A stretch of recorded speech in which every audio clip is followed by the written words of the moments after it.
Here's a mistake that most people make in their speeches. And I know because I've made the mistake myself. But after doing what I'm about to teach you in this video, hopefully we'll fix that. And what it is simply over preparing. Because what over preparing does is we think it's going to make us better. We think it's going to equip us in the best way possible for our speech. But what it ultimately ends up doing is it completely destroys our natural charm, our natural persona, and above all, it destroys our authenticity. And I remember I was preparing for a public speaking competition, and it was a big occasion. All right, I was going to the finals. I really wanted to win. It was everyone in my city, and okay, I ultimately ended up winning. But I had a public speaking coach, teacher, who was an ex-judge for the competition, and I was really well prepared because obviously it was a big thing. So I wanted to, bring my A game to the table. But I had these flashcards in front of me, and I knew my speech word for word. And so imagine you're the judge, and here's Luca just saying a speech, and I just stared into your soul with these with my eyes and the flashcards here, and I didn't need them. And I looked at you, and I spoke, and I knew exactly what word the flashcard ended and what the next one began on, and I would just change my flashcards looking at you and saying my speech. And that's creepy. That's creepy, and that's weird. So I stopped doing that, thanks to the teacher telling me, Luca, don't do that, broski. So what ended up happening is I would look down, change the flashcard. I would look around. I wouldn't just stare at you. And I knew my speech really well. I prepared really well, knew it word for word, but I didn't make it look like I did. And that worked really, really well for me. And ultimately, what I ended up doing, this new approach which I started bringing to my new speeches, was I just stopped memorizing them because I didn't need to anymore. And what I do now, and what I've done from that point onward, even though it worked in the competition, this is the principle I used. I memorized the speech in the competition, but I was using a principle unknowingly then, knowingly now, which I'm about to share with you. And look, here's what we have most of the time. We have a whole entire speech, all right? Blah, blah, blah, blah, blah. And what we do is we go and memorize everything, word for word, bar for bar, like a script. And so when we have to go and say our speech, we're not speaking. We're just reciting words. We're just reciting. And the worst part is these aren't even our words necessarily or per se. These are the words of Luca from 2 weeks ago when he was sitting in his bedroom at a desk using vocabulary he doesn't even use in the real real life situations. The real Luca says. All right? And when we memorize it, we're focusing too much on what we're saying that we completely destroy speaking to our audience. And that's what we want. Yes, maybe this memorized script is better than what I'm about to share with you. The words might be better, the vocabulary might be better, the grammar might be better, the message might be maybe punch a bit more, although it shouldn't if you do this right. But none of that means anything if we're not speaking to our audience. They gain a lot more, far more, if we speak to them than that. All right? And so what we want to do is, instead of just saying all of that, and the reason we say this, where this stems from, where this issue comes from, finding a need, believing we need to memorize everything, is not because we're shy or possibly, because we have a fear of being underprepared. We have a fear of being shy, messing it up, missing our chance, our shot. Ultimately, where this comes from is not knowing what's really important.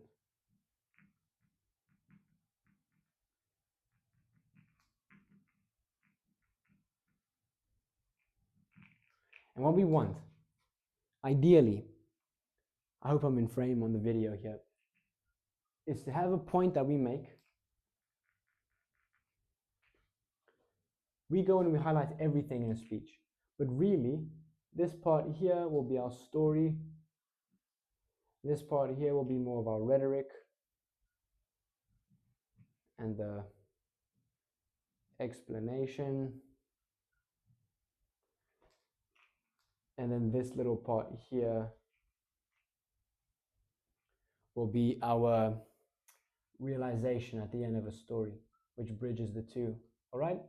If you've watched some of my previous videos, you'll understand what I'm saying here. That will be an important point, but we won't know because we'll just say everything.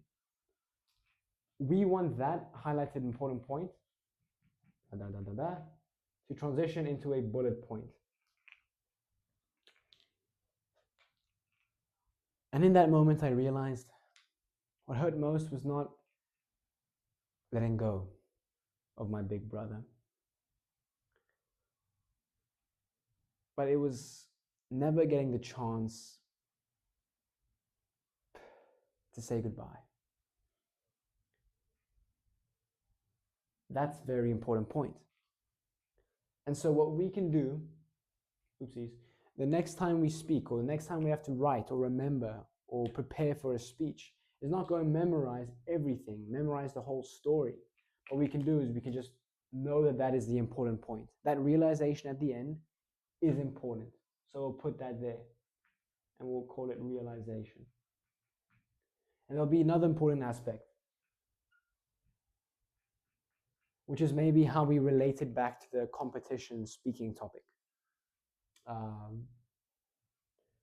Greatness, the quote by Winston Churchill, greatness comes with great responsibility, ... Winston Churchill. So maybe that's another important point, how we relate it back to the topic. And there might be another important point near the end of our speech, and that might have been there, the way we relate it, and another important point, which is the ending or something.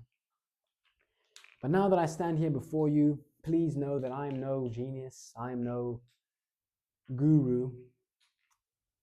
I'm just someone who, I don't know, believes that in the end, great responsibility, that greatness doesn't come with great responsibility. With great responsibility comes to greatness. All right, that's maybe our opinion of the topic now. That's another important point, probably. That there. So then we'll make another third and last final important point, which is, I don't know, my quote. Exclamation mark. Smiley face emoji with his tongue out. Booyah. All right. But hey, that's just a skeleton. There's not, I hope I'm in frame. Let me just double check. 1 second. Yeah, I'm probably in frame. Okay. Back to the video. What we have here is just a skeleton, you might say. But what we can do now is we know what the important points to a speech are. Typically, if you're opening your speeches like me as a story, the important part will be the realization at the end of it. The important part will be my opinion of the topic. The important part will be the way you end it. Strong rhetoric. Speaking of rhetoric, what we can do to highlight these points and make them even more bold, color in every little aspect of that circle, make them really pop, is we can add Roman rhetoric to them. All right? Roman rhetoric will now be what I did there. Great responsibility doesn't come with greatness. Greatness comes with great responsibility. The way I flip that sentence around, that's called chiasmus. Very, very strong. I use it in realizations at the end of my stories. I use it to conclude speeches. It is a very, very strong technique. I have another YouTube video. I have Roman rhetoric notes for free in the link in the description. Check them out because they're pretty good, unbiased opinion. And Roman rhetoric is really good, very strong. There's only about 4 or 5 rhetorical devices you need, techniques, to really get the most bang for your buck here. The most common ones I use. So if you can use them to highlight your points, it will work wonders. Another one is antithesis. Hot, cold, up, down, yes, no. It was the best of times, it was the worst of times. Another one is anaphora. Mad king, mad world, mad composition by Shakespeare. It's everywhere. It really is. Martin Luther King said, "I have a dream" 8 times in his famous "I have a dream" speech. All right, so it's everywhere. Everyone uses it. The greats, Shakespeare, Martin Luther King, Luca, we all have a lot in common. So use that to highlight these points. And then the way we bridge them, that's a bridge, is through our natural speaking ability. And what we want is, we don't want full scripts memorized. We want bullet points. Important points that we know we need to hit, like critical points in a video game almost, on the boss. Think of it like a boss fight, and there's points that you can shoot, like in the monster's eye, and then it changes to the monster's heart, and it changes to the monster's throat. But every time you shoot that point, it just does double damage. These are double damage points, all right? And everything else does damage, but not as much, all right? So it's almost like a waste, using all of our ammunition to go and shoot everywhere on the monster, when we can rather just like shoot a little bit, and then when we see a point, a critical point, we go boom, hard on it. Shoot a little bit, boom, hard on it. A little bit, boom, monster's dead, and we win. Amazing. Great success. Everyone's happy with our tongue out. Booyah. That does not look like a tongue. Okay, you get the idea. Now, for example, here, I know there's a realization at the end of this, or there's a realization there. In the story, I don't have to go and memorize everything word for word, because it's my story. It's my experience which I lived. It's something that I have thought out and lived and constructed. So I know how the story goes. All right, so what I can do is I can just put a few bullet points and say, the Big Brother one, how does it go again? Water polo tournament, big bro playing, just to make it like look, so people know that my big brother's cool and stuff, and that how much he means to me. And then big bro goes Oz, so he leaves to go to Australia to study abroad, and then me sad, essentially, right? Here's my big brother, we'll go to watch him play water polo, he scores this goal, everyone loves this guy, no one knows who he is though, they love him. I know that's my bro, he's so special to me, blah blah blah.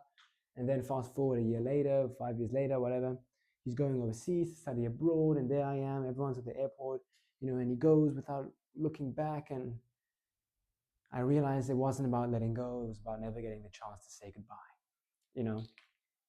So just with those bullet points, I immediately know the story. Oh yeah, that's how it flows. And I don't have to go memorize word for word. I know where the joke is. It's like somewhere there.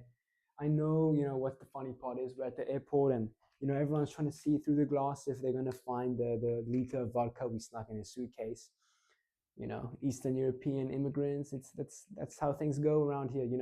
That's the joke. I know where it goes. I know the story. I know the ins and outs of it a bit. So I don't have to memorize everything, waste ammunition and bullets on that, when I'm just leading up to the boom, the big critical point for the monster. The realization, that's what hits. And then again, greatness comes with great responsibility. Then I link it to the topic somehow. So that would be, what was it in that one? I looked into the light, now it just blinded me. Not helping, guys. I don't know exactly, right? But you kind of get the idea. There'll be some other bullet points then to guide my thinking. It'll be, oh yeah, these past years, I needed my brother. It was difficult being without him. I had to figure things out. It would have been easier with a big bro there. So if it just says past years, I'll know what point to mention.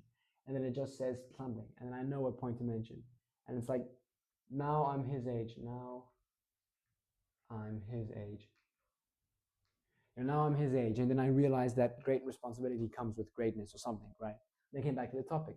And then there'll be some other bullet points which guide my way of my train of thought. And then it leads to me to my biggest conclusion, which is, now I know that great responsibility doesn't come with greatness. Greatness comes with great responsibility, or whatever, blah, blah, blah. You get the idea. And this is far more powerful than that, because we have bullet points that just stimulate memory. It's just things we can riff off of. And it's just natural speaking, which allows us to speak to our audience. All right, now if we suck at public speaking, if we keep using ums and ahs and like filler words and all like that type shit, our flaws are going to shine through here like never before. So if that's the case, then we immediately know where we need to improve, right? We know we need the root cause then is going to be lack of skills. So we have to work on the filler words. We have to work on the pacing. We have to work on the wake up, bro. We have to work on the skills, all right? But it's not structure. At least now we know it's not structure. Right now we know that we're not memorizing anymore. Now we know what the important parts of a speech are. Now we understand rhetoric a bit better. Now we understand X, Y, and Z a bit better, all right? But the risk that this plays is simply if we speak naturally, or we're naturally not good at speaking, there's going to be a bit of a problem here. But I just recorded a video how to sound like a natural when you speak. So hopefully you can check that out. I don't know if it's going to be before or after this video, but it should combat this. So that's the video. I hope it's not too long. I hope it was useful to you. And check the link in the description if you want some help. What I want you to do now, if you really want to get better here, this is all theory. If you want to improve at this, we have to implement it and put it into practice. So just take it's just one idea here. Typically there's a list of like 5 tips and you can go and add one. But take a speech that you have, take some text that you have, and try and go and identify the important parts to it. And then see if you can just write out the bullet points, the important parts, the few 4, 5, 6 components to it which are important. And just put a few bullet points to try and bridge them together and see if you can riff off of that and lead from one point to another. That's far more bang for your buck and a far more effective way of going about preparing for a speech. Take care.